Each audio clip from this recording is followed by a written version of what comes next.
Finally मैं live आ चुका हूं और आपके सामने हाइब्रिड सैंपल पेपर का सेट नंबर फर्स्ट कवर करने वाला हूं। मेरे प्यारे बच्चों का बहुत ज़्यादा मैसेज आ रहा था, बहुत ही ज़्यादा मैसेज आ रहा था कि प्लीज़ सर एक सेट हाइब्रिड सैंपल पेपर को सॉल्व करा दीजिए ताकि हमें भी पता लगे कि हाइब्रिड में किस प्रकार से क्वेश्चंस रखे गए हैं। देखो यार, मैं तुमको स्पष्ट रूप से और क्लियरली बोल देता हूं, अगर तुमने अभी तक हाइब्रिड सैंपल पेपर को सॉल्व नहीं किया है तो अपने जीवन की बड़ी गलती करने जा रहे हो। और अगर तुमने हाइब्रिड को परचेस कर लिया है और तब भी सॉल्व नहीं किया है तो फिर अपने जीवन की सबसे बड़ी गलती तुम कर रहे हो, क्योंकि तुमको भी पता ही ये चीज कि बोर्ड एग्जाम के बहुत सारे क्वेश्चन हमारे हाइब्रिड सैंपल पेपर से ही देखने को मिलेगा। तुमने हिंदी में देखा है, गणित में देखा, अंग्रेजी, सामाजिक विज्ञान, संस्कृत, सब में देखा है कि हाइब्रिड सारे विषय में फोड़ करके आया है। एंड अब आपका अंतिम पेपर है साइंस, इसमें डेफिनेटली हाइब्रिड फोड़ेगा। 75 में से 70 नंबर का पेपर आपके हाइब्रिड सैंपल पेपर से ही देखने को मिलेगा। तो एक सेट मैं यहां पर सॉल्व करा देता हूं, बाकी जो बचेगा 3 सेट उसको तुमको स्वयं सॉल्व करना है। अच्छे से सॉल्व कर लो अगर बोर्ड एग्जाम में चाहते हो अच्छा परसेंटेज बनाना, अपने माता पिता के सपने को पूरा करना और तुम स्वयं अपने सपना में जीना चाहते हो तो तुम्हारे सामने मिडिल एजुकेशन हाइब्रिड प्रेजेंट कर रहा है।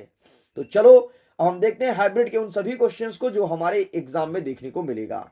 लेकिन उसके पहले अगर आपने अभी तक वीडियोस को लाइक नहीं किया है, लाइक की संख्या बहुत ही कम दिख रही है, अगर आपने लाइक नहीं किया तो प्लीज एक बार लाइक मार दो यार, क्योंकि तुम्हारा जो डिमांड था ना उस पर मैं रिकॉर्ड कर रहा हूं वीडियो को। तुम्हारा डिमांड था ना हाइब्रिड, तो प्लीज लाइक जरूर करना और शेयर कर दो अपने दोस्तों के साथ, क्योंकि हाइब्रिड का सॉल्यूशन इंग्लिश और हिंदी वाई लैंग्वेज में कवर करने वाला हूं।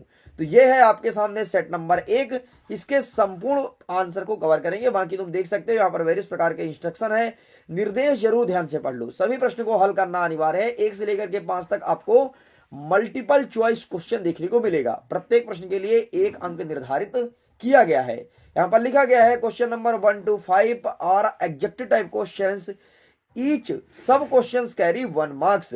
एंड इसके बाद आपको जितने क्वेश्चंस मिलेंगे 6 से लेकर के 23 तक, सभी में आपको ऑप्शन मिलेंगे, इंटरनल ऑप्शंस। 2 क्वेश्चन में से कोई एक आपको अटेंड करना होगा।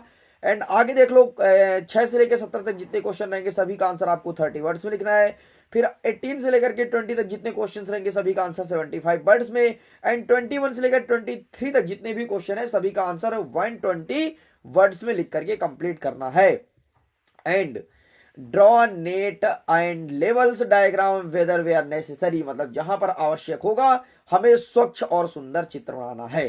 तो चलो हम स्टार्ट करते हैं अपने पहले प्रश्न के साथ। लेकिन फिर से मैं आपसे आग्रह करूंगा, अगर आपने अभी तक साझा नहीं किया तो जल्दी साझा करिए अपने दोस्तों के साथ। बोल दो भाई अब आ चुका है तुम्हारा अंतिम प्रहार, जिसका नाम है हाइब्रिड। चलो अब इसे पढ़ना प्रारंभ करते हैं। चल भाई अब बढ़िया मन लगा करके इत्मीनान से सारे प्रश्न का उत्तर करना, फालतू चैट या फिर फालतू काम कुछ मत करना, क्योंकि अब तुम्हारे सामने हाइब्रिड आ चुका है। प्रश्न नंबर 1 कह रहा है कि सही विकल्प चुन करके लिखो। इंग्लिश में कहता है choose the correct options and right. एक रिएक्शन दिया है, लिखा है रिएक्शन ऑफ कैल्शियम ऑक्साइड। मैं पहले हिंदी में कवर करता हूं। कैल्शियम ऑक्साइड का जल के साथ अभिक्रिया किस प्रकार की अभिक्रिया है? क्या कहता है? Reaction of calcium oxide with water, which type of reaction. मतलब अगर मैं कैल्शियम ऑक्साइड मतलब CaO चूने को मैं पानी के साथ रिएक्शन करूं तो क्या होता है? तुमने देखा होगा कि अगर मैं चूने के साथ पानी का रिएक्शन करता हूं तो वेपोराइज बाष्प बन के ऊपर उड़ता है, और वेपोराइज बन के ऊपर उड़ना यही आपका कहलाता है ऊष्माक्षेपी, अर्थात ऑप्शन नंबर डी। देखो यार, ऊष्माशोषी क्या होता है? ऊष्माशोषी का मतलब होता है ऊष्मा को एब्जॉर्ब करना, एंड ऊष्माशोषी मतलब होता है बाहर निकलना। तो इसका सही आंसर आपको लगाना है ऊष्माक्षेपी, अर्थात option number D. And exothermic reaction is correct answer. Next हमारा कह रहा है कि अम्ल का पीएच मान कितना होता है? तुमने पीएच स्केल का तो नाम सुना होगा ना, अरे जिसकी खोज सोरेनसन नामक साइंटिस्ट ने की थी। उसका कहां से होता है? पैमाना 0 से लेकर के 14 तक होता है, बीच में 7 होता है जो कि एक न्यूट्रल है। एंड ये जो पहले बेटा यही तो आपका एसिड है अम्ल, तो 7 से पहले होता है। तो क्या कह रहा है? अम्ल का पीएच मान कितना होता है? 7 से कम, 7 या 7 से अधिक। अरे भैया अगर 7 होगा तो वो न्यूट्रल होगा, 7 प्लस होगा तो वो बेसिक होगा, ठीक है। एंड 7 से कम है तो वो आपका एसिडिक नेचर का होगा, less than 7। Option number A is correct answer. आगे बढ़ते हैं। तीसरा नंबर कह रहा है धातुओं द्वारा कौन सा गुण प्रदर्शित नहीं किया जाता है? इनमें से कौन सा प्रॉपर्टीज मेटल में नहीं होता है? बहुत ही अच्छा प्रश्न पूछा गया, शानदार प्रश्न। विच properties is not displayed by metal? Metal में कौन सी प्रॉपर्टीज नहीं होती है भाई? ऑप्शंस देखो यहाँ पर। इलेक्ट्रॉन क्या लिखा है? विद्युत चालकता, मतलब आपका इलेक्ट्रिसिटी कंडक्टिविटी। अरे भाई विद्युत चालकता होता है, कोई भी मेटल हो, विद्युत धारा अगर तुम उसमें टच कराओगे बहुत जल्दी भागेगा, ये तो होता है। तन्यता भी होता है, अगर तुम मेटल को पीट पीट कर एक पतले तार के रूप में बनाना चाहते हो बन जाएगा भाई, तन्यता होता है। भंगुर, भंगुर का मतलब होता है तुम जैसे ही हथौड़ा मारे छोटे छोटे टुकड़े में टूट गए, जैसे पत्थर टूटता है, ये होता है भंगुर। एंड यहाँ पर कहता है आघात वर्धनीयता। आघात वर्धनीयता का मतलब होता है अगर तुम उसे पीट रहे हो तो वह चादर की तरह फैले, इसे कहते हैं आघात वर्धनीयता। तो यहां पर आपको लगाना है ऑप्शन नंबर सी, भंगुरता, अर्थात इसका सही आंसर हो जाएगा कहां गया भाई, ये हो जाएगा, ठीक है, ब्रिटलेस, ऑप्शन नंबर सी, भंगुरता। भंगुरता नहीं होता भाई, भंगुरता धातु में होता है, जैसे पत्थर के टुकड़े जैसे तुम हथौड़ा मारोगे वो छोटे छोटे कंकड़ में चूर चूर हो जाएगा, इसे कहते हैं भंगुर। क्या कभी लोहा चूर चूर होता है? नहीं होता, बस यही तुमको लगाना था।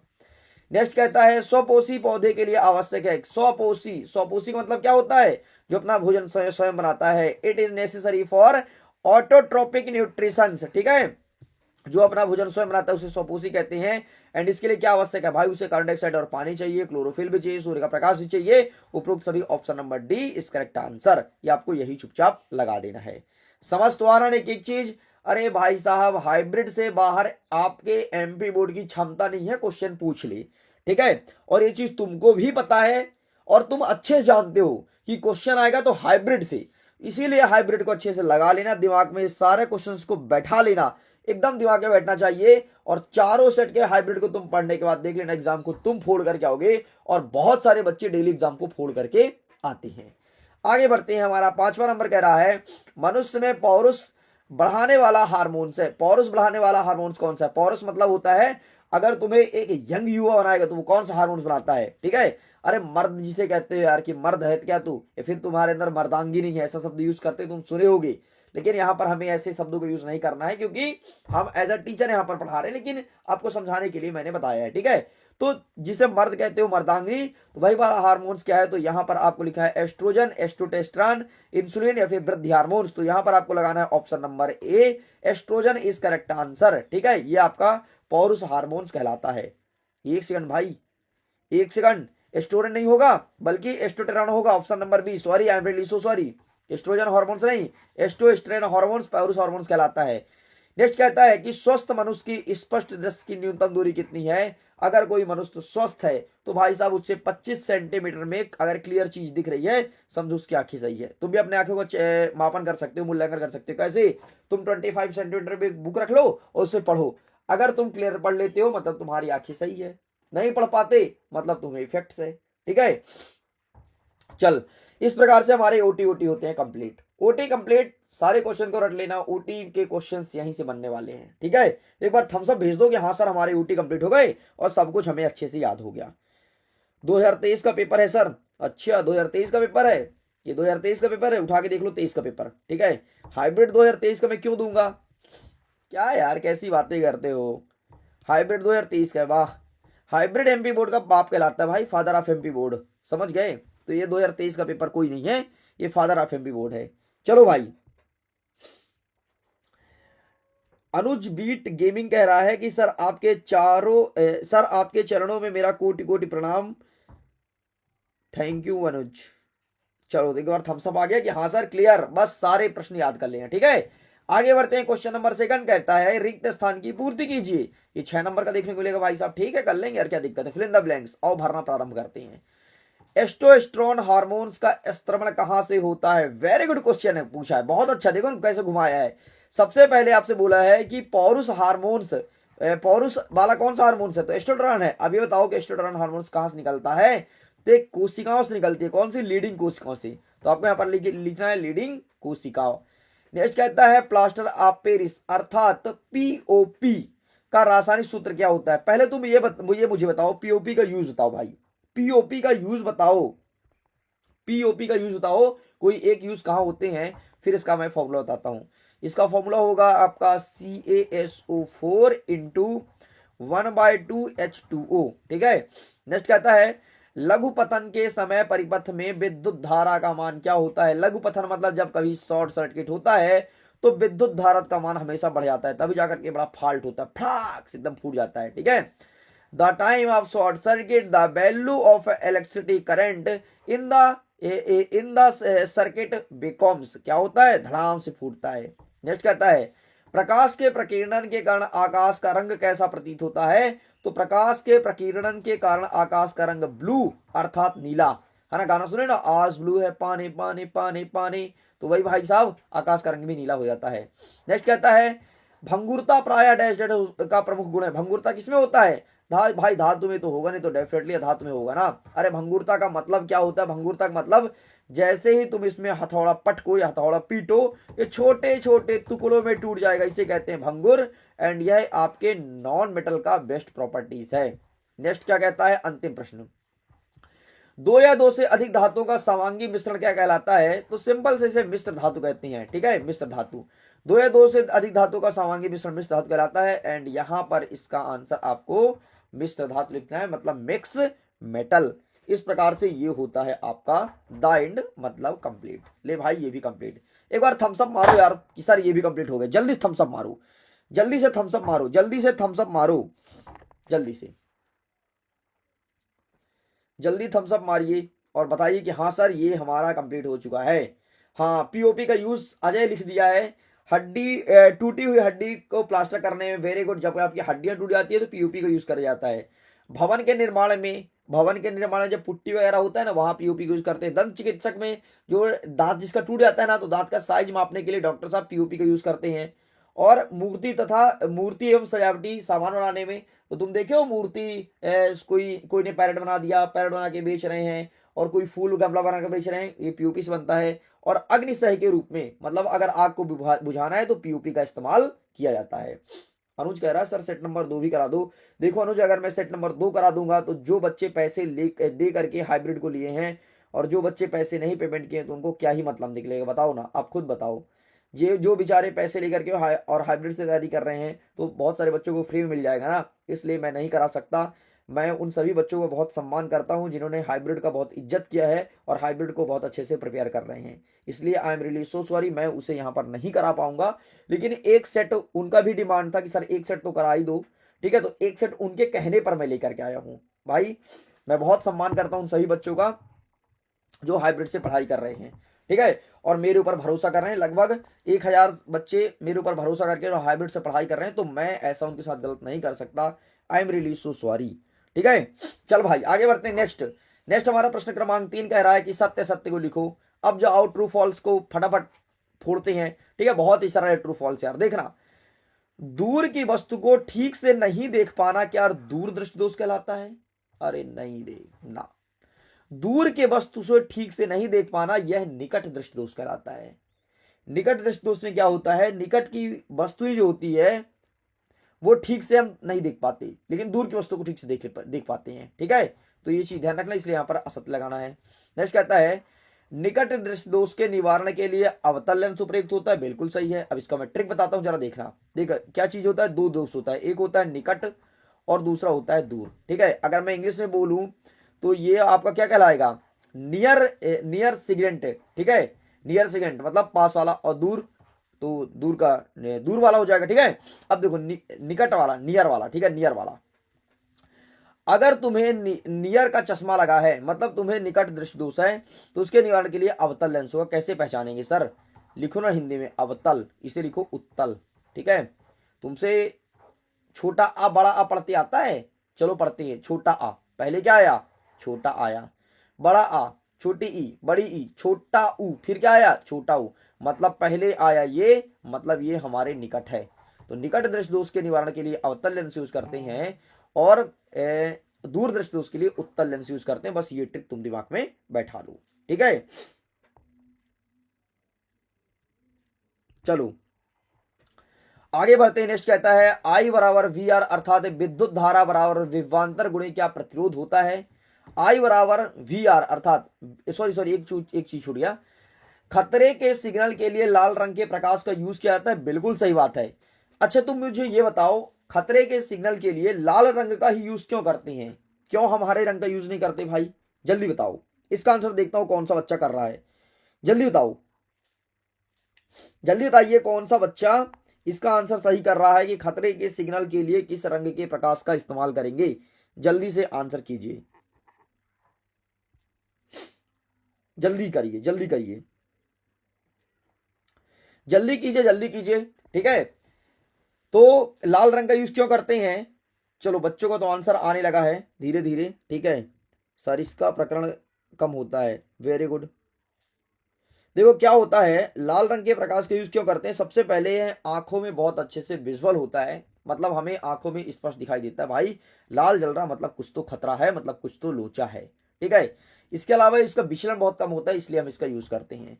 नेक्स्ट कहता है आई बराबर वी आर, अर्थात विद्युत धारा बराबर विभवांतर गुणे क्या प्रतिरोध? ये सही है, बिल्कुल सही बात, सत्य है।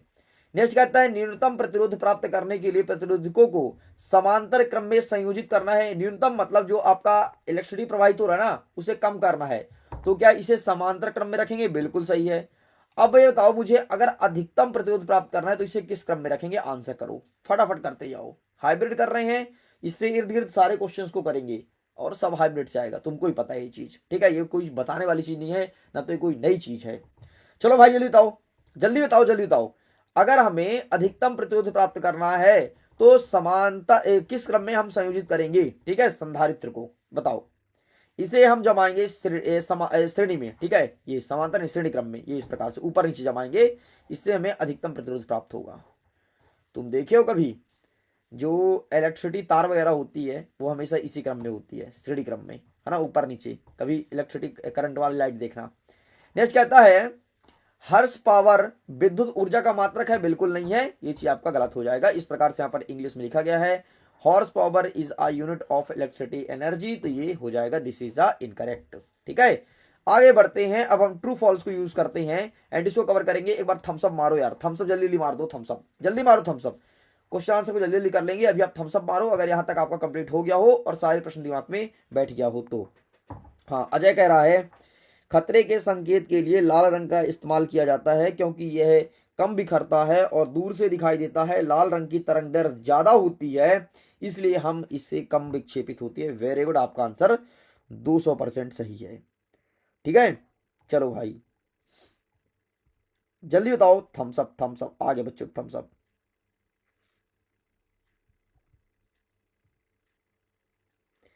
रुद्र कह रहा है आज फिजिक्स कंप्लीट हो जाएगी। हाँ रुद्र, मैं बहुत कोशिश करूंगी आज फिजिक्स कंप्लीट हो जाए, लेकिन हाइब्रिड को सॉल्व करते हैं ना रुद्र। ठीक है, चौथा नंबर कहता है सही जोड़ी मिलाओ। एक साइड दिया है सेक्शन नंबर आ, दूसरा दिया है सेक्शन नंबर बा। पहले कहता है सल्फ्यूरिक अम्ल। क्या होता है सल्फ्यूरिक अम्ल? H2SO4। H2SO4 का दूसरा नाम है तनु सल्फ्यूरिक अम्ल। नेक्स्ट कहता है रासायनिक परिवर्तन। तो एलपीजी का दहन, एलपीजी मतलब लिक्विड पेट्रोलियम गैस, जो इसका दहन है मतलब एलपीजी का जो जलना है वह एक रासायनिक परिवर्तन है, केमिकल चेंजिंग है। नेक्स्ट कहता है अंतः स्त्रावित ग्रंथियां। ये क्या है? हार्मोन्स है। ठीक है, अंतः स्त्रावित ग्रंथियां जो आपका सो सीक्रेट ग्लैंड है वो हार्मोन्स है भाई। नेक्स्ट कहता है मेंडल। मेंडल ने क्या बताया था? अनुवांशिकता का नियम, प्रभाविता का नियम, इन सारे नियम को मेंडल ने ही बताया था। अनुवांशिकता का नियम क्या कहलाता है? अनुवांशिकता का नियम कहलाता है कि अगर एक एक एक अगर माता पिता हैं तो इनका जो लक्षण है वही सेम टू सेम लक्षण उनके नए पीढ़ी संतान में ट्रांसफर होगा, यही कहलाता है अनुवांशिकता का नियम और यही कहलाता है जीन्स। नेक्स्ट कहता है अनुवांशिक पदार्थ। तो इसका सही आंसर क्या हो जाएगा? अनुवांशिक पदार्थ, तो इसका हो जाएगा आपका डीएनए। डीएनए का पूरा नाम जल्दी से बताओ कमेंट सेक्शन में, डीएनए का पूरा नाम जल्दी बताइए, डीएनए का पूरा नाम। नेक्स्ट कहता है मेंढक। तो मेंढक है मांसाहारी, देख लो भाई मेंढक मांसाहारी है, मेंढक मांस खाता है। ठीक है, हरे पौधे पत्तियां नहीं खाता। बहुत सारे बच्चे को लगता था कि मेंढक तो हरे पत्तियां खाता है, लेकिन ये मांस खाता है। मांस मतलब छोटे छोटे कीड़ों को दबा के खा जाता है, समझ गए? इसलिए मेंढक पाना तो घर से फेंक देना, चल बाहर निकल, साला मांसाहारी कहाँ चला आया। ठीक है, तो ये आंसर लिखा गया है आपका। फ्रॉक का हो जाएगा, ये आमने सामने दिया है। जेनेटिक मटेरियल तो आपका डीएनए हो जाएगा। डीएनए का फुल फॉर्म तुम बताओगे, हमें हमें नहीं, हमें खुद नहीं पता। हाँ, डीऑक्सी राइबोन्यूक्लिक एसिड, अमृता ने बता दिया, वेरी गुड। और आरएनए का बता दो अमृता, आरएनए का। डीएनए चलो बता दिया तुमने, अब आरएनए का बता दो बेटा, आरएनए का क्या होता है? भाई सब पूछूंगा, पूरा याद याद करा दूंगा एक एक चीज। ठीक है, चलो आगे बढ़ते हैं। नेक्स्ट क्या कह रहा है? प्रश्न क्रमांक 5 वगैरह है, एक शब्द एक वाक्य में उत्तर करो। पहला नंबर कहता है जिस अभिक्रिया में उपचयन व अपचयन दोनों होता है वह कौन सा अभिक्रिया कहलाती है। तुमको पता है कि where does the embryo get nutrition from. भाई ये क्या लिखा है, इंग्लिश में कुछ गलतियां हैं भाई। बिस metal use of electricity bell, ठीक है। द मिरर इज फॉर्मूला, एक सेकंड ना, इंग्लिश में थोड़ी क्वेश्चंस गलत हो गया, ये आई थिंक सेट चेंज हो गया क्या, जो भी हुआ हो भाई इंग्लिश वाले थोड़ी कोऑपरेट करना, ये सारे क्वेश्चंस इंग्लिश में गलत डले हैं, ठीक है। अब सारे तो मैंने ही मिलाया, लेकिन 2-3 मैंने मिलाया तो वो शायद सेट का चेंज हो गया होगा, कोई किसी और सेट का यहाँ पर आ गया और इस सेट का शायद किसी और में चला गया हो, तो आप लोग कोऑपरेट कीजिएगा। चलो मैं हिंदी वाले को बता देता हूँ और आप लोग भी सुनिएगा, मैं इंग्लिश में बता दूंगा। जिस अभिक्रिया में उपचयन और अपचयन साथ में होता है उसे कहते हैं रेडॉक्स अभिक्रिया, redox reaction is correct answer. Next कहता है शुद्ध जल का पीएच मान क्या होता है। मिनरल वाटर का पीएच वैल्यू पूछा है तो 7 होता है, इसे तुमको पता है। यकृत से निकलने वाले रस का नाम बताइए। यकृत से कौन सा रस निकलता है। यकृत मतलब लीवर, लीवर से कौन सा रस निकलता है, तो लीवर से निकलता है आपका पित्त रस, ठीक है। पिट्यूटरी ग्लैंड से पित्त रस निकलता है। नेक्स्ट कहता है वृद्धि हार्मोन्स वाला स्त्रवण किस ग्रंथि में होता है, तो ये होता है पिट्यूटरी ग्लैंड में, ठीक है। यहाँ पर आपको पिट्यूटरी ग्लैंड मतलब पिट्यूटरी ग्रंथि लिखना है। नेक्स्ट कहता है एकल सहसंयोजी आवंध वाले हाइड्रोकार्बन क्या कहलाते हैं। अगर एकल है, एकल आवंध जुड़ा है मतलब ऐसे जुड़ा है, ठीक है, ऐसे जुड़ा है, एकल एकल बंध है, इसे कहेंगे संतृप्त हाइड्रोकार्बन, मतलब ये अपने अपने कंप्लीट है।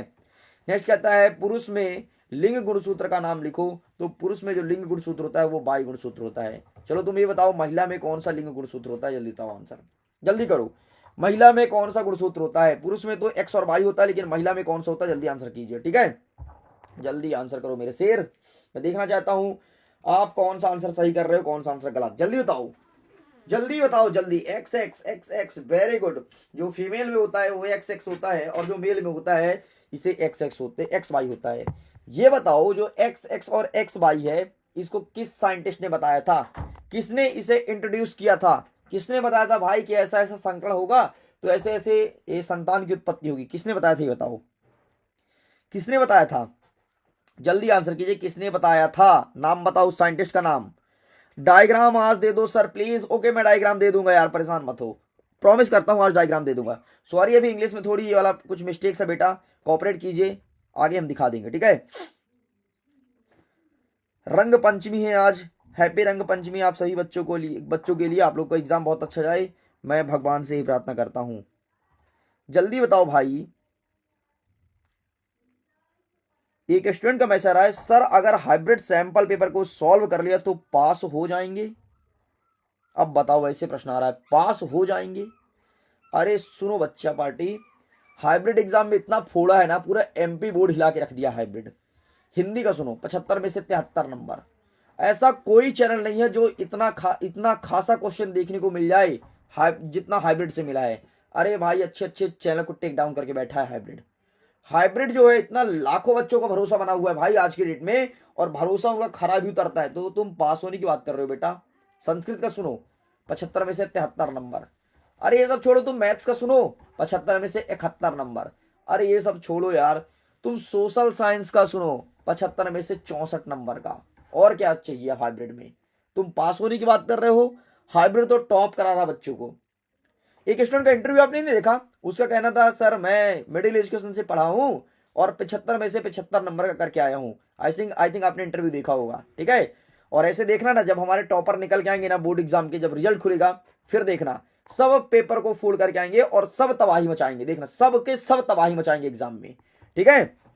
चलो, और तुम्हारे सोशल साइंस के लिए दो नंबर जो है बोनस के लिए मैं बात कर रहा हूं, ठीक है। मैं कुछ न्यूज़पेपर वालों से बात कर रहा हूं कि भाई 2 नंबर का आउट ऑफ सिलेबस आया था तो हमारे बच्चों को 2 नंबर एक्स्ट्रा मिलना चाहिए। उस पर मैंने ऑलरेडी डिटेल वीडियो बनाई है, अगर आपने नहीं देखा तो देख लो। और अगर तुम मेरे साथ हो, मेरा साथ देना चाहते हो तो डेफिनेटली हम जंग लड़ेंगे एमपी बोर्ड के साथ और तुम्हें 2 नंबर दिला के रहेंगे, फ्री का 2 नंबर, ठीक है। चलो चलें फिर आगे बढ़े। सर आप नरसिंहपुर से हो, नहीं रे आज तक मैं नरसिंहपुर गया भी नहीं। चलो आगे बढ़ते, एक बार थम्स अप भेजो, फिर हम प्रश्न क्रमांक 6 से स्टार्ट करते हैं और फटाफट आगे क्वेश्चंस को कवर करते हैं। जल्दी से थम्स अप मारिए, जल्दी से, हरे अप, जल्दी करो जल्दी करो जल्दी करो, हरे अप, थम्स अप मारो यार। रोहित बेटा तुम निशा को पूछ रहे हो निशा कहाँ से हो। अब निशा तुमको ये बताते रहे, निशा भी पढ़ाई में व्यस्त है। निशा परीक्षा के बाद पूछा तुम निशा तुम कहाँ से हो, ठीक है, अभी नहीं। चल यार जल्दी कर भाई, थम्स अप मारो। सर आप पहले तो कम बता रहे थे, बट रहने दो, आई नो आपकी मेहनत है ये। पहले कम बता रहे थे, क्या मैं कम बताया था कृष्णा?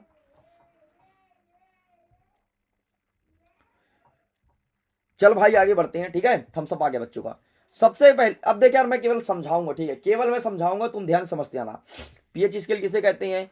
पीएच स्केल कुछ और नहीं है, सोरेनसन नामक साइंटिस्ट ने अम्ल और क्षार को फाइंड करने के लिए एक स्केल खोजा था जिसका नाम है पीएच स्केल। पीएच स्केल की वैल्यू 0 से लेकर के 14 तक होती है, बीच में होता है 7 जिसका होता है न्यूट्रल, ठीक है। इधर 7 से लेकर के पहले तक जितने वैल्यू हैं इसे कहते हैं एसिड, मतलब अम्ल कहते हैं। जो 7 के बाद 14 तक है इसे कहते हैं बेस, मतलब क्षार कहते हैं। बस इतना तुम्हें लिखना था, खत्म, ठीक है। आंसर देखना है।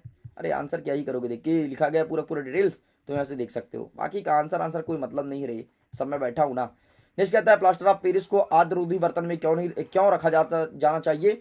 आद्ररोधी बर्तन में इसलिए रखा जाना चाहिए क्योंकि प्लास्टर ऑफ पेरिस क्या होता है, पानी के साथ या ऑक्सीजन में जो नमी होता है उसके साथ रिएक्शन करके और कठोर बना देता है, इसलिए इसे आद्ररोधी बर्तन में रखते हैं ताकि ऑक्सीजन से संपर्क ना हो और ये कठोर ना बने। बस इतना तुम्हें लिखना है।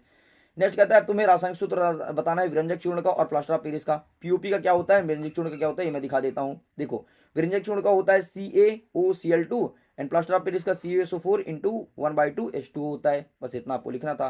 नेक्स्ट कहता है अम्ल और क्षार में दो अंतर लिखो।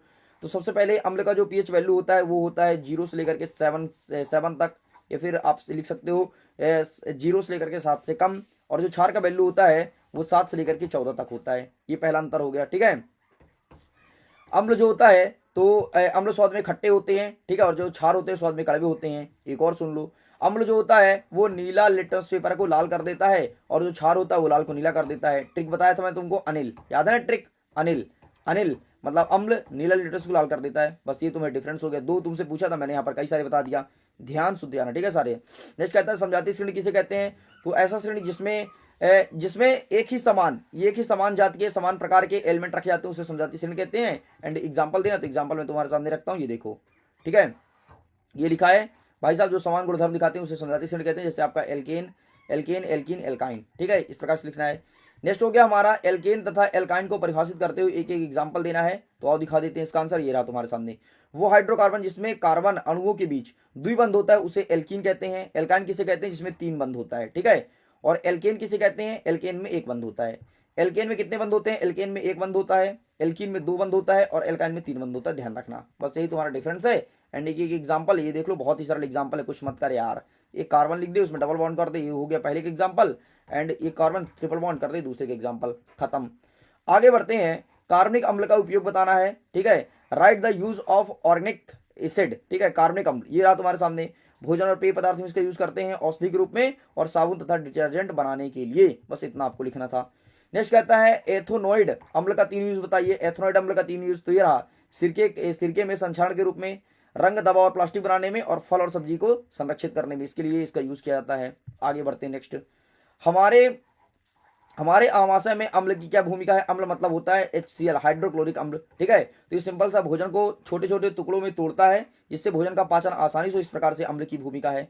अथवम क्या कहता है? अथवम कहता है कि जल से बाहर निकालने पर मछली क्यों मर जाती है? सिंपल सा, मछली का जो गलफड़े होता है वो पानी से ऑक्सीजन निकाल करके और अच्छे शोषण कर पाती है ताकि पानी के अंदर वो जीवित रह सके, और इसके थ्रू पानी के अंदर जीवित रहती है। जैसे ही उसे बाहर निकालते हैं तो वायुमंडल में, खुले वायुमंडल में ऑक्सीजन की मात्रा पर्याप्त होती है एंड उसकी गलफड़े ऑक्सीजन को एब्जॉर्ब नहीं कर पाती और वो फाइनली तड़प तड़प के मरने लगती है। बाकी आंसर तुमको दिखा देता हूँ, ये रहा, ठीक है। फटाफट सारे क्वेश्चन को प्रिपेयर कर लो। नेक्स्ट क्या कहता है? रजोधर्म क्या होता है? रजोधर्म को अगर तुमको मैं दूसरी भाषा में बोलूँ तो इसे पीरियड्स कहते हो और इसकी अवधि लगभग कितने दिन की होती है? तो इसकी अवधि होती है 2 से 7 दिन तक।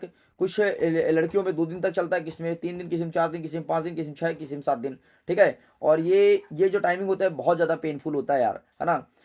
भगवान उनको बहुत शक्ति दे यार, वो इतना पेनफुल को वो सह सकती हैं। पता है, इतना तुम्हारा हाथ कट जाए तो इतना दर्द नहीं होता जितना लड़कियों को रजोधर्म मतलब पीरियड्स टाइम पर दर्द होता है। अब रजोधर्म में क्या होता है जरा सुनना। क्या होता है, जो फीमेल होती है ना, उनके गर्भाशय में जहाँ बच्चा जन्म लेता है, जहाँ बच्चा पलता है, उसके चारों तरफ ब्लड की क्लॉटिंग हो जाती है, ठीक है। एक माह में क्लॉटिंग होती रहती है और क्लॉटिंग इसलिए होती है कि अगर इसका निषेचन हो रहा है किसी के साथ, ठीक है, अगर निषेचन हो रहा है तो जो मेल है, मेल का जो शुक्राणु है, अगर इसके गर्भाशय में ओवरी में गिरेगा तो एक नए बच्चे का जन्म लेगा, ठीक है। इसलिए जुड़ते जाते हैं। जब निषेचन नहीं होता ना, तो क्या होता है, जब निषेचन नहीं होता तो इनका जो जो ब्लड यहाँ पर जमा रहता है, ये क्लॉटिंग टूटने लगता है, टूट करके और योनि मार्ग से बाहर निकलने लगता है, तो इसे कहते हैं रजोधर्म। बस इतना तुम्हें ध्यान रखना है। नेक्स्ट अथवा क्या कहता है कि यौना आरंभ के समय लड़कियों में कौन सा परिवर्तन दिखाई देता है।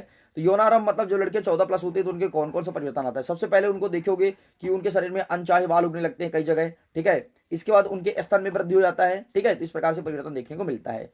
नेक्स्ट कहता है कुछ पौधे को उगाने के लिए काई प्रवर्धन का यूज क्यों किया जाता है। काई प्रवर्धन के थ्रू पौधे बहुत जल्दी ग्रोथ करते हैं, बहुत जल्दी उगते हैं, इसलिए काई प्रवर्धन का यूज किया जाता है, ठीक है। सुन लो भाई सुन लो, यही सब काम आएगा, ठीक है। अब देखो बच्चों को लगने लगा कि अरे यार, अच्छा आंसर भी दिखा दूं, ठीक है, सॉरी मैं तो सीधे आप लोग को कहानी सुनाने लगा था। ये रहा तुम्हारे सामने रजोधर्म। बाकी आंसर तो यही है यार, तुम अपने से लिखो, केवल सुनते जाओ, तुम अपने से लिखते जाना। बाकी यहाँ पर लिखा गया है, सब देख सकते हो, स्क्रीनशॉट लेते जाओ भाई, ठीक है। चलो आगे बढ़ते हैं। नेक्स्ट क्या कहता है, द्विखंडन विभाजन क्या है। सिंपल सा, अगर कोई एक जीव है इसे दो खंडों में तोड़ना, ये दो भागों में विभक्त करना, इसे कहते हैं द्विखंडन विभाजन। मेंडल के प्रभाविता का नियम क्या है। प्रभाविता का नियम सिंपल से, अगर संकलन कराते हो तो एक पौधे दूसरे पौधे के साथ संकलन करने पर नए पौधे की उत्पत्ति होती है, यही कहलाता है प्रभाविता का नियम। बाकी यहाँ से आंसर देख सकते हो, ये सब कुछ लिखा गया है, ठीक है। ये देखो आगे बढ़ते हैं। नेक्स्ट क्या कहता है, नेक्स्ट अथवा कहता है कि मनुष्य में गुणसूत्र की संख्या कितनी होती है। तो मनुष्य में होता है 46 गुणसूत्र, टोटल 23 जोड़े होता है, ठीक है, 23 जोड़ा। नेक्स्ट कहता है महिला और पुरुष की गुणसूत्र में क्या अंतर होता है। तो महिला और पुरुष का जो 22 गुणसूत्र होता है वो लगभग सेम होता है, मतलब 22 जोड़ी होता है, शरीर का निर्धारण करता है। लेकिन एक जोड़ी जो होता है वो मेल और फीमेल का निर्धारण करता है, लिंग का निर्धारण करता है कि मेल होगा कि फीमेल होगा। वहां क्या पर आंसर लिखा गया, आप इसे देख लीजिएगा इत्मीनान से, आराम से। नेक्स्ट क्या कहता है, प्रकाश का परिवर्तन क्या है। तो जब कोई देखो, सबसे पहले इमेज ड्रॉ कर लेना इस प्रकार से, ठीक है। इमेज ड्रॉ कर लेना। इमेज ड्रॉ करने के बाद जब कोई प्रकाश किरण किसी परावर्तक सतह से टकरा कर वापस उसी माध्यम में जाती है, इसे कहते हैं प्रकाश का परावर्तन, और सेंटर में होता है अभिलंब, ठीक है। इसके दो नियम होते हैं, प्रकाश के परावर्तन के दो नियम। सबसे पहले आपतित किरण परावर्तित किरण के मान के बराबर होता है, मतलब अगर यहाँ पर 45 डिग्री का एंगल ड्रॉ करेगा तो यहाँ पर ही 45 डिग्री का एंगल ड्रॉ करेगा। अगर यहाँ पर 60 डिग्री का एंगल ड्रॉ करेगा तो इधर भी 60 डिग्री का एंगल ड्रॉ करेगा, मतलब इसे कहते हैं आपतित किरण, इसे कहते हैं परावर्तित किरण। इसके दोनों का मान बराबर होता है। दूसरा लिखोगे आपतन कोण, परावर्तन कोण और अभिलंब एक ही तल पर स्थित होता है। देखो ना, ये एक तल हो गया और इसी पे तीनों चीज स्थित है, बस ये तुम्हें लिखना है। हीरे का वर्तनांक 2.42 है। इसका कथन से क्या अभिप्राय, इसका मतलब ये है कि हीरे में प्रकाश की जो गति रहेगी वो 2.42 गुना अधिक रहेगी, बस इतना तुम्हें लिखना है। बाकी मैं दिखा देता हूँ भाई, अगर तुम्हारा बहुत ज्यादा दिली ख्वाहिश करता है इस तरह मैं आंसर दिखा दो, तो ये सब कुछ आंसर यहाँ पर लिखा गया है। आगे बढ़ते हैं। नेक्स्ट क्या कहता है कि किसी समतल दर्पण द्वारा उत्पन्न आवर्धन +1 है, तो इसका अर्थ क्या होगा। तो ये रहा तुम्हारे सामने, यही प्रतिबिंब का आकार वस्तु के आकार के बराबर होता है और आभासी तथा सीधा होगा, बस ये कहलाएगा, ठीक है। नेक्स्ट क्या कहता है, वास्तविक और आभासी प्रतिबिंब अंतर बताइए। तो ये रहा तुम्हारे सामने वास्तविक प्रतिबिंब। वास्तविक प्रतिबिंब जो होता है पर्दे पर प्राप्त कर सकता है, जबकि आभासी को पर्दे पर नहीं प्राप्त कर सकते, ये उल्टा होता है और ये हमेशा सीधा होता है आभासी प्रतिबिंब, ठीक है। वास्तविक जो होता है वो उल्टा बनता है, ठीक है। इस प्रकार से आपका ये कंप्लीट होता है। टिंडल प्रभाव क्या है एंड इसके एग्जाम्पल देना है, तो आइए मैं टिंडल प्रभाव दिखा देता हूँ आपको। ये रहा है आपके सामने टिंडल प्रभाव। एक सेकंड, टिंडल प्रभाव कहाँ गया भाई, 16 नहीं, टिंडल प्रभाव यहाँ पर आंसर नहीं है, अवेलेबल है, ठीक है। तारे क्यों टिंडल आती है, इसका भी आंसर यहाँ पर अवेलेबल नहीं है, तो आपको करना है फैराडे के विद्युत अपघट्य का नियम, ठीक है। इसका भी आंसर आपको स्वयं अटेंड करना है। एंड इसका थम कहता है कि विद्युत धारा के उसमें प्रभाव को क्या आशय समझाइए, ठीक है। तो 16, 17 ये आपको स्वयं अटेंड करना है, ये मेरे पास अवेलेबल नहीं है। नेक्स्ट कहता है कारण बताओ, ठीक है। क्या क्या कारण पूछा है। प्लेटिनम, सोना और चांदी का उपयोग आभूषण के लिए क्यों करते हैं, क्योंकि ये जो धातु होते हैं इसमें जंग नहीं लगता, इसलिए इसका यूज आभूषण के रूप में किया जाता है। सोडियम, पोटेशियम और लिथियम को तेल के अंदर क्यों संग्रहित करके रखते हैं, क्योंकि ऑक्सीजन के साथ ये रिएक्ट करके विस्फोटक पदार्थ बन जाता है, विस्फोट कर जाता है, इसलिए इसको हम मिट्टी के तेल में डुबा करके रखा जाता है, ठीक है। समझ आ रहा है। पूरे सेट का आंसर दे दीजिए प्लीज। पीयूष आपको आंसर स्वयं फाइंड करना है बेटा। पीयूष समझ आ रहा है नहीं आ रहा भाई, ये तो बता दो, पता चले मैं ये फटाफट स्पीड में कवर करते आ रहा हूं और तुमको समझ नहीं आ रहा है। चलो आगे देखते हैं। नेक्स्ट, एल्यूमिनियम अंततः अभिक्रियाशील धातु है, फिर भी इसका उपयोग खाना बनाने के लिए बर्तन में किया जाता है, क्यों। आइए इसका आंसर मैं दिखा देता हूं। तो ये रहा आपके सामने, ठीक है। पहले प्लेटिनम वाला देख लो, फिर सोडियम वाला देख लो, फिर एल्यूमिनियम वाला।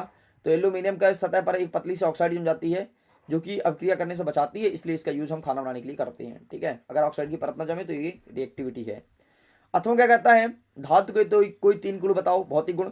सबसे पहले धातु में तन्यता होती है, तन्यता मतलब अगर इसे मैं तार के रूप में बना सकता हूँ, ठीक है। नेक्स्ट धातु में आघात वर्धनीयता होती है, आघात वर्धनीयता मतलब इसे पीट करके मैं चादर के रूप में बना सकता हूँ। नेक्स्ट आपको तीसरा पॉइंट क्या लिखना है, धातु में तन्यता होती है, आघात वर्धनीयता होती है। तीसरा पॉइंट आपको लिखना है कि धातु जो होता है उसमें ध्वनिकता होती है। ध्वनिकता मतलब अगर मैं उस पर कोई चीज पटकूं तो आवाज निकलेगा, देखना जैसे मैं प्रैक्टिकल करके दिखाता हूँ।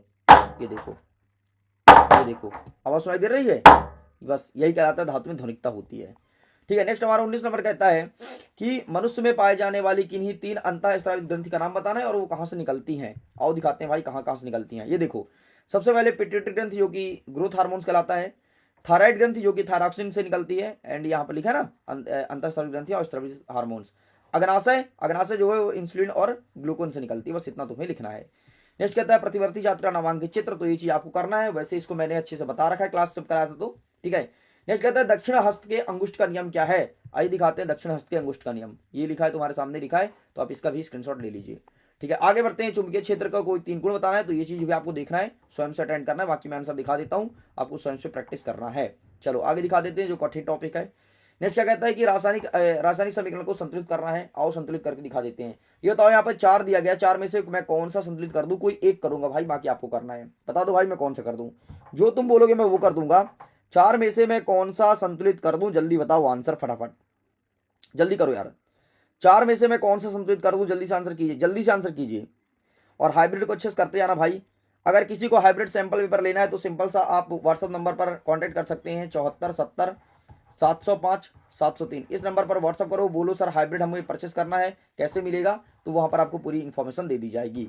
बाकी सिंपल सा हाइब्रिड की कीमत 150 रुपीज़ है, लेकिन ये पे मत करना, मैं आपको डिस्काउंट देता हूँ 130 रुपीज़ में आप हाइब्रिड को परचेस कर सकते हो, जिसमें 4 सेट का प्रश्न पत्र तुम्हें मिल जाएगा, और इसे अच्छे सॉल्व कर लेना। बोर्ड एग्जाम के क्वेश्चन यहीं से आएंगे, मतलब पूरे पूरे तो नहीं आएंगे, लेकिन बहुत सारे क्वेश्चन देखने को मिलेगा, ठीक है। चलो यहाँ पर बच्चों को क्या कहना है देखते हैं जल्दी से। सर पहला नंबर सॉल्व कर दो, आओ पहला नंबर देख लेते हैं, क्या टफ है क्या। आओ देखते हैं भाई, इसे मैं हटाता हूँ, ठीक है। सबसे पहले हमें रिएक्शन को बैलेंस करना है, ट्रिक देखना कैसे बैलेंस करते हैं भाई। इधर जो है ना वो आपको प्रोडक्ट है, सॉरी इधर आपका जो अभिक्रिया में भाग ले रहा है वो है, और इधर अंतिम में जो निकल रहा है वो प्रोडक्ट है। ये सब बना हुआ है, तुम्हें बैलेंस बस करना है। आओ देखते हैं, यहाँ पर सी ए कितना है, 1 है, यहाँ पर सी ए कितना है, 1 है, ये तो बैलेंस है। नेक्स्ट कहता है यहाँ पर एनओ कितना है, 3 है, यहाँ पर एनओ कितना है, 3 है, ये भी बैलेंस है भाई। बाहर 2 है, मतलब 2 एनओ है, मतलब कितना हो गया, 3 दूनी 6, 6 है ना, तो यहाँ पर 2 कर दो तुम भी, तो 3 दूनी 6 हो गया 2। इतना समझ आया। चलो आगे बढ़ते हैं। हाइड्रोजन कितना है, 2 है, यहाँ पर कितना हाइड्रोजन है, यहाँ पर 2 हाइड्रोजन हो गया, ठीक है भाई। ऑक्सीजन कितना है, 1 है, यहाँ पर कितने ऑक्सीजन है, 1 सेकंड यार, लफड़ा हो गया भाई, रुकना रुकना रुकना रुकना। सी ए कितना है, सी ए 1 है, सी ए 1 है, बैलेंस है, ठीक है। एनओ कितना है, 3 है, और ये 2 बाहर है, 3 दूनी 6, 6 एनओ है, तो ये एनओ ये 3 हो गया, और 3 दूनी 6, यहाँ पर मैं 2 लिख दूंगा, ठीक है। कोई दिक्कत, बोलोगे सर कोई दिक्कत नहीं, अब ये बैलेंस हो गया। हाइड्रोजन कितना है, 2 है, यहाँ पर कितने हाइड्रोजन हो गए, 2 हाइड्रोजन, ये भी बैलेंस हो गया। लेकिन ओ एच मतलब ऑक्सीजन और हाइड्रोजन 2 और है भाई, ये देखो ओ एच, ठीक है। हाइड्रोक्साइड आपका 2 है, ठीक है, मतलब यहाँ पर 2 आपका ऑक्सीजन हो गया और 2 और हाइड्रोजन हो गया, मतलब 4 हाइड्रोजन हो गया, ठीक है। तो एक काम करें, ये जो H2O लिखा है इसके सामने मैं 2 लिख दूं, देखना ऐसे 2H2O, ठीक है। अब देखो मेरा 4 हाइड्रोजन और 2 ऑक्सीजन, ले भाई कंप्लीट रिएक्शन, मतलब कुछ नहीं करना था तेरे को, आगे 2 रखना था और पीछे 2 रखना था, बस इतना तुम्हें करना था, ठीक है। बस ये तुम देख लो, एक बार मैं क्रॉस चेक कर लेता हूँ क्या मैंने जो किया वो सही है। ये देखो यहाँ पर हमने 2 रख दिया और यहाँ पर हमने 2 रख दिया, बाकी कुछ नहीं किया, देख लो, ठीक है। तो इस प्रकार से तुम्हें रिएक्शन को बैलेंस करना है। क्या तुम कर पाओगे, क्या तुम कर पाओगे, बस इसे तुम अच्छे से कर लेना, ठीक है। आगे बढ़ते हैं। नेक्स्ट ऊष्माक्षेपी और ऊष्माशोषी में अंतर, ठीक है। तो ये तुम्हारे सामने लिखा गया है, इसका डेफिनेशन, तो इसे अच्छे से देख लो, अच्छे से कवर कर लेना। प्रकाश संश्लेषण की क्रिया का समीकरण, तो ये आपको करना है, बाकी इसका आंसर मैं सबका दिखा देता हूँ फटाफट, ठीक है। ये रहा तुम्हारे सामने, एंड ये रहा तुम्हारे सामने 22 नंबर, और 22 का अथवा जाइलम और फ्लोएम में अंतर भी यहाँ पर दिया है, तो ये रहा तुम्हारे सामने जाइलम और फ्लोएम में 4 अंतर। ये रहा तुम्हारे सामने 23वां नंबर, एक न्यूमेरिकल क्वेश्चन आएगा, एंड ये रहा एक क्वेश्चन, एंड इसके बाद तुम्हारे अथवा में एक और प्रश्न रहा, ये दोनों। तो आइए मैं इसका आंसर दिखा देता हूँ। तो ये रहा आपके सामने ऊपर वाले का आंसर 23वां नंबर का, एंड नीचे वाला आपको स्वयं अटेंड करना है, ये आपके लिए होमवर्क है। इस प्रकार से हाइब्रिड के सेट नंबर 1 का फुल सोल्यूशन होता है कंप्लीट। अगर तुम्हारे पास हाइब्रिड है तो सारे क्वेश्चन को अच्छे से कर लेना, नहीं है तो प्लीज जाकर के इसे एक परचेस कीजिए और अच्छे सॉल्व कीजिए। सो मैं वीडियो एंड करता हूँ। Thanks for